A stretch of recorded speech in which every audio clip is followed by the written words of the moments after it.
How's it going on, B. Smitty? Jesse Coble-Smith. Today we're talking about The Shining.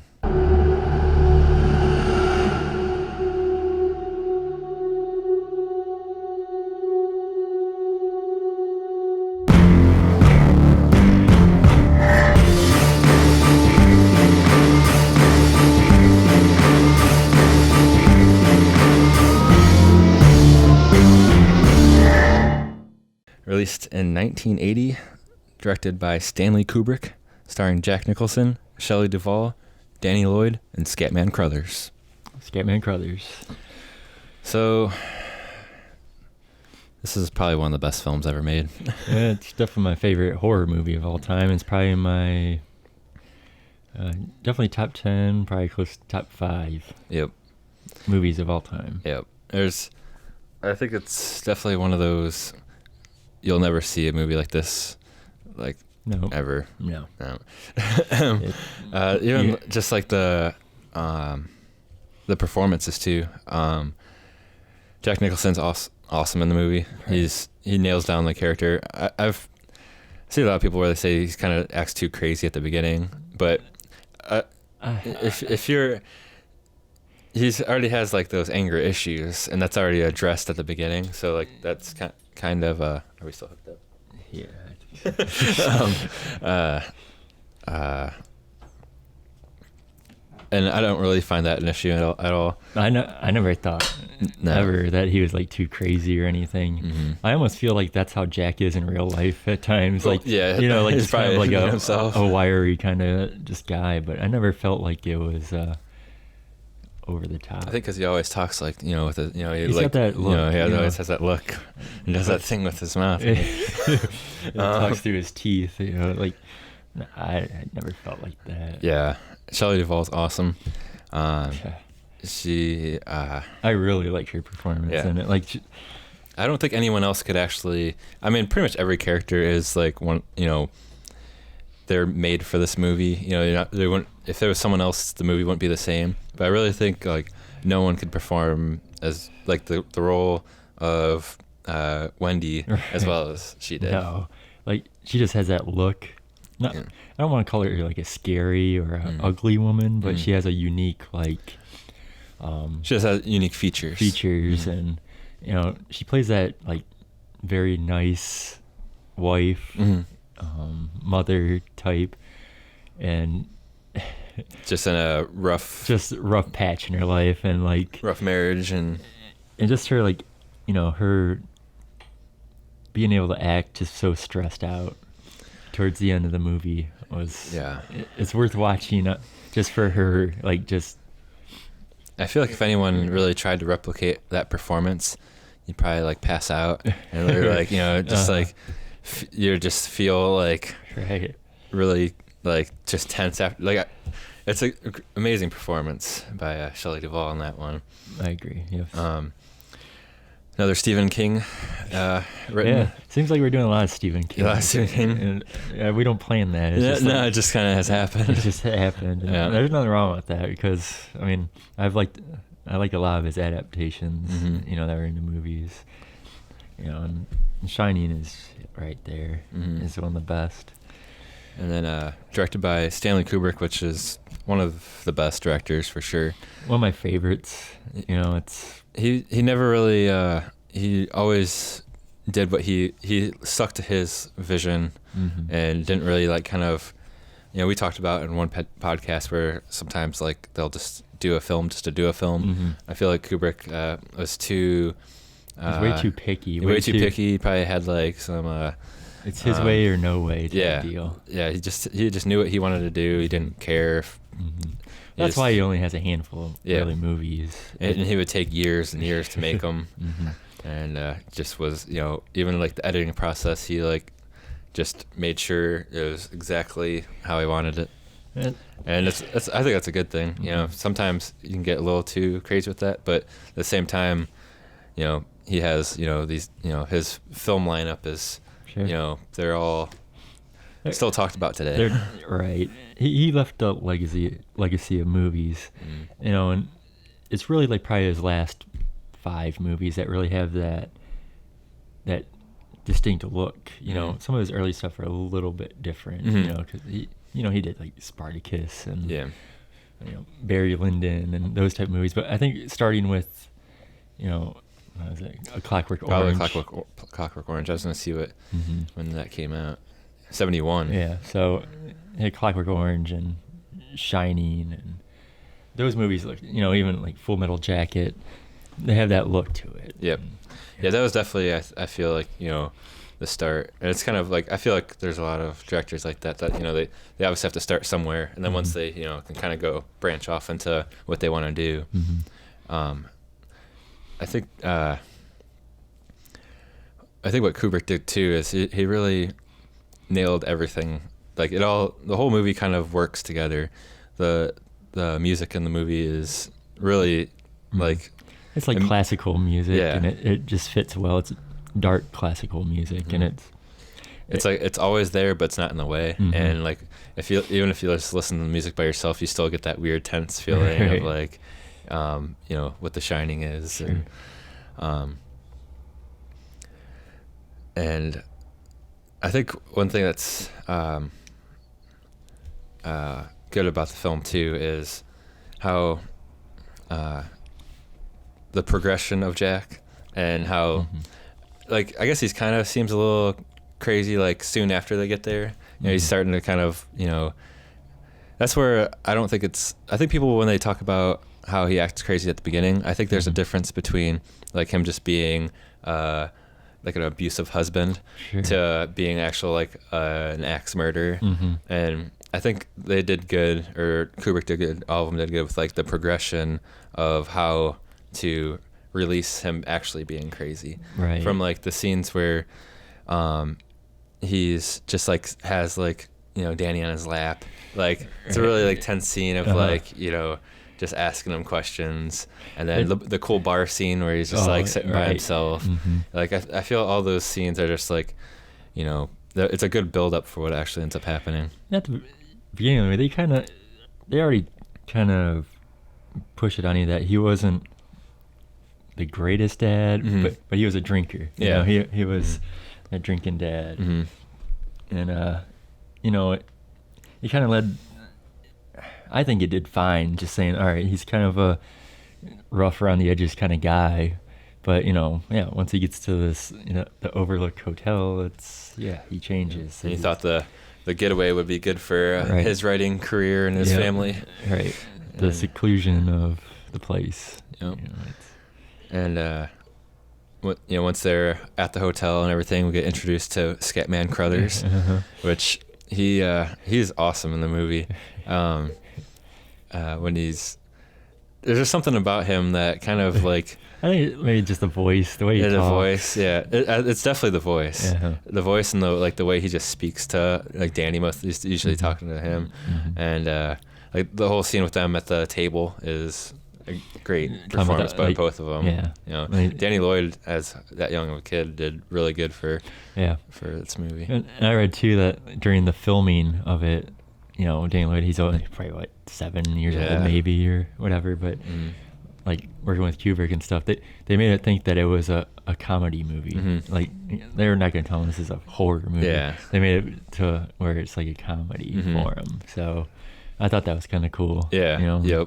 I don't think that kid's ever been in anything else. I think I don't think so. I think that's the only movie he's ever done. So it's a good one to be in.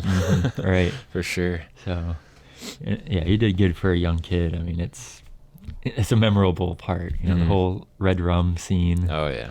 I mean, it's super cool. Yeah, I mean, if you put like a poster of Danny Lloyd from just a picture of him, people will know exactly what he's from. You know what he's from. All right, that's The Shining. That's the kid from The Shining. Yep, for sure. You might not know the kid from some Scream movie, random movie. Like I don't know a kid from another movie in 1980. No, that's not off the top of my head, at least. Off the top of my head, I can tell you. But I think one thing I do like a lot in this movie too is the maze. The maze is awesome, and I really like how the one part that's especially for its time. I think that for this time, this movie did a lot. like just really kind of made I think the tagline of the movie is awesome too. Let me just say that too. It's a masterpiece of modern horror. Yeah, it really right. is. Like all the things that are in this movie kind of like were the beginning. It was very like, it was like a pioneer in film in general. Like I love the scene when he looks over the maze on the table. Like and it just the makeshift, and it zooms in on yeah. it. Like there's stuff like that in this movie that, you know, just kind of make you think of like kind of what's going on and all that kind of stuff. And at that time, that was probably a hard scene to do, and it probably took them days to even accomplish that. And but that's the great part about Kubrick, him being so, you know, very detailed of what he wants to do, and that kind of stuff makes the movie. I mean, not like we were just saying, it's not just in The Shining either. It's all his movies that he does. You know, it's obvious that he's taken the time to really make a good movie, and not that, and for some reason, The Shining really isn't, you know, critically acclaimed type movie. I mean, it's definitely well known, and a lot of people enjoy it, but you know, you're not going to see it on the top 10, top 25 list of all-time greatest movies. You know, it'll be there in probably the top 50 to 100, but you know, to me, it's one of my favorites. I could watch it anytime. You know, if it's on TV or anything. I mean, it's definitely. I think you even say that it's like a good Christmas film. Yeah. I tend to watch it during Christmas. Yeah. And it's for some weird reason. I don't know why, but you know, it is a good Christmas movie. We highly recommend this for every Christmas. Yeah, but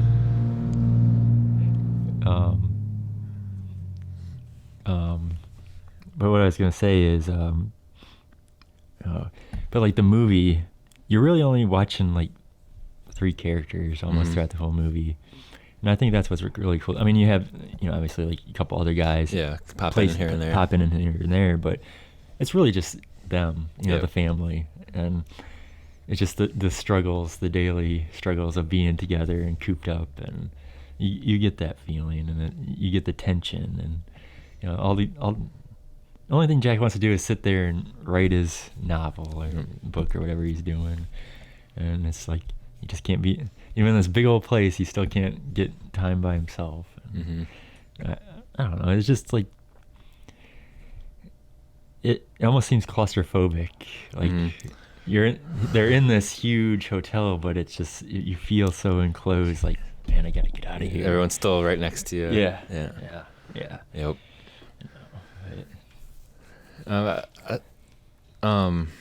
One thing I really like too is, I mean, it's kind of like the most popular part, but like the whole time when he kind of loses control and like the whole axe scene. Sure. Yeah. What we were talking about earlier with Shelley, just kind of going just all out crazy, you know, yelling, you know, screaming, like full on performance of like just being scared. Right. He's like, Danny. Yeah. You know, it's the cool thing about this movie too. I don't know how long it is. It's a long movie. It's a long movie. It's 2 hours and 26 minutes. Yeah. So I feel like each part is very long, like each second. So like when he's actually kind of going crazy, it's actually a really long scene. Because it kind of cuts over to Scatman, and this is like one of my favorite parts is when he gets back to the hotel to kind of check on Wendy and Danny. Yeah. Like the whole like scene when he's walking in, just asking, you know, he's just yelling out for people, can't hear anything, and then Jack comes out of the corner with the axe. Like that whole thing is just like, it's a great part. Yeah. And the whole like just coming out with the axe thing, and like, you know, the music goes, and then you see like zooms in on like Danny because he has like the shining thing, like, and like, I mean, it's just like super cool. Yeah, it's definitely, it's a film where it's strange. There's not much really going on, but at the same time you feel like kind of like on the edge of your seat in a weird way. Like you're wondering what's going to happen next, and you wonder where it's going. Yeah, you wonder where it's going. The room 237 old lady is kind of scary. I remember being sketched on her when I was a younger person. That's super bizarre. Yeah. But it was cool though. I mean, it's real cool. It's not what he expected in that part. No. It's, he's hallucinating and he sees, an attractive woman in the tub, and then, he thinks, starts hugging and kissing her, and he thinks it's great, and then all of a sudden he looks in the mirror in the backside, and she's just like, just weathered old lady, weathered like, with her from skin all like skin's all messed up from laying in the tub. And so nasty. It's just like, it doesn't help that she's pure naked too, and just like gross looking. Yeah. But that's another cool like scene, like Kubrick captures that moment of him just like distressed, like like just the camera work of him like just zooming in and just like falling back, and his like vision was somehow like you really felt like you were like right next to that person somehow.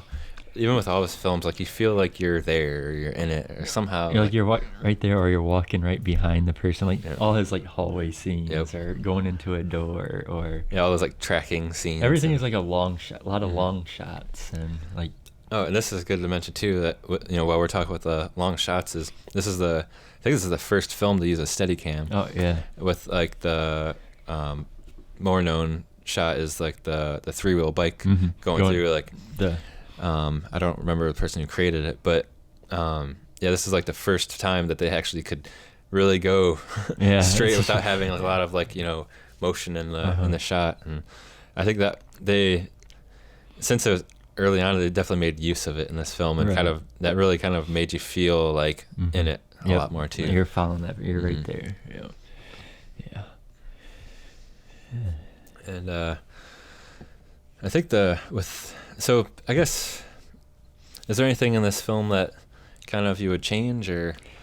Man. Definitely a masterpiece of modern horror. Right. I don't know if there's anything that you would like to see in it or different. It's not necessarily. Yeah.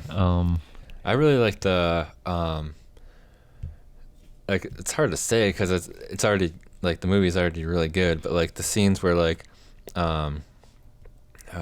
Jack's like he's hallucinating or whatever it is that he's doing, like he's talking to Grady and that type of thing. It'd be really nice to see like like another type of thing of that. Like there's the whole like gold room, and I feel like it was probably more so the gold room because of like the ending going into the photo, so they probably didn't want to have like another type of they had the bathtub scene, but that led with Danny not going in 237. So I feel like they'd probably just maybe would have strayed too much, but it would just be cool to see a little bit more of that weird like backstory, like the backstory stuff. Like maybe more of whatever people were there before. Like I see what you mean. Yeah, because it doesn't. I mean, really, it's just. But you don't need it. No. But it's just. I think what's awesome is like this movie could be 3 hours and it would still be good. I think that's what's awesome about this movie is that like when it's over, like you've like it's definitely a great film, and it leaves you hanging. It leaves you hanging a little bit, but like it is one of those movies where like you wouldn't even mind it being another half hour. Like that was just so awesome. I could have used more. And I'm sure what the crazy thing is, I'm sure Kubrick shot like 8 hours of this movie, but they had to condense it. I know there's some type of alternate ending that he did, something with Danny and Wendy in the hospital or something. I remember reading about, but even if they put that in, it's really not necessary. Yeah. I mean, the ending was just fine. How it all worked out. Oh yeah.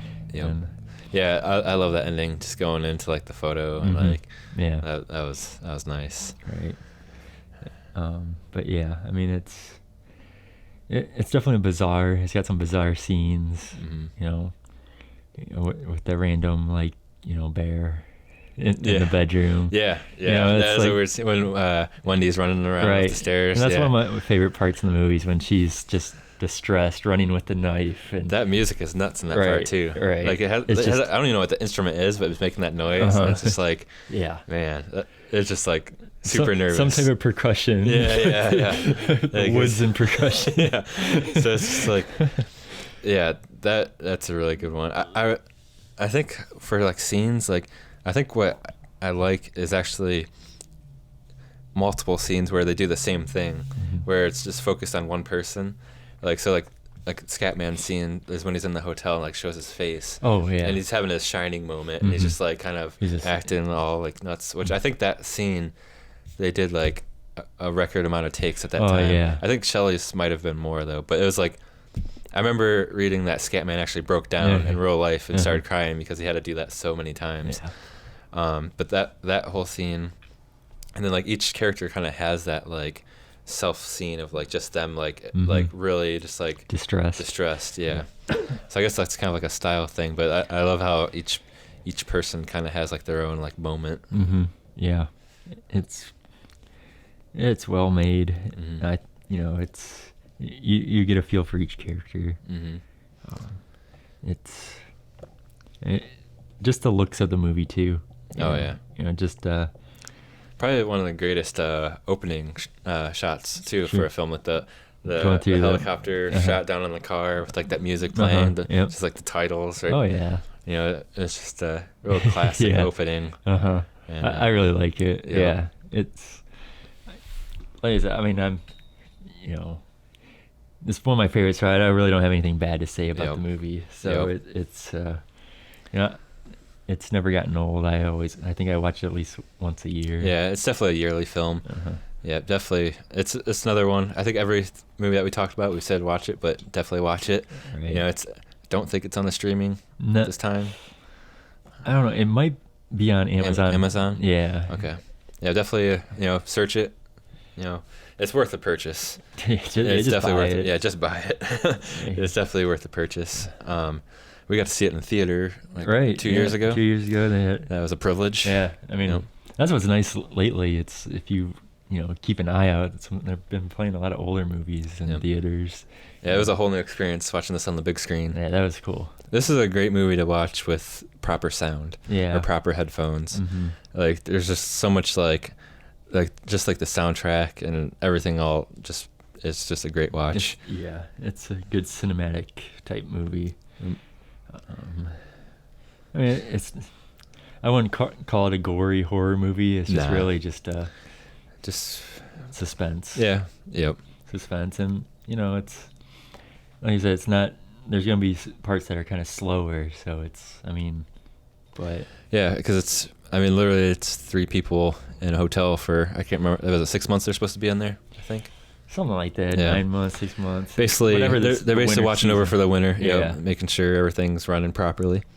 Right. But yeah, it's definitely, it has I think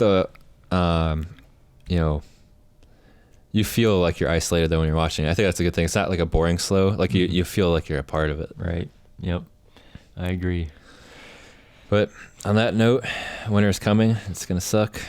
Yeah. And so I guess we'll have to watch The Shining for Christmas. Yeah. All right, take Happy it easy, holidays. guys.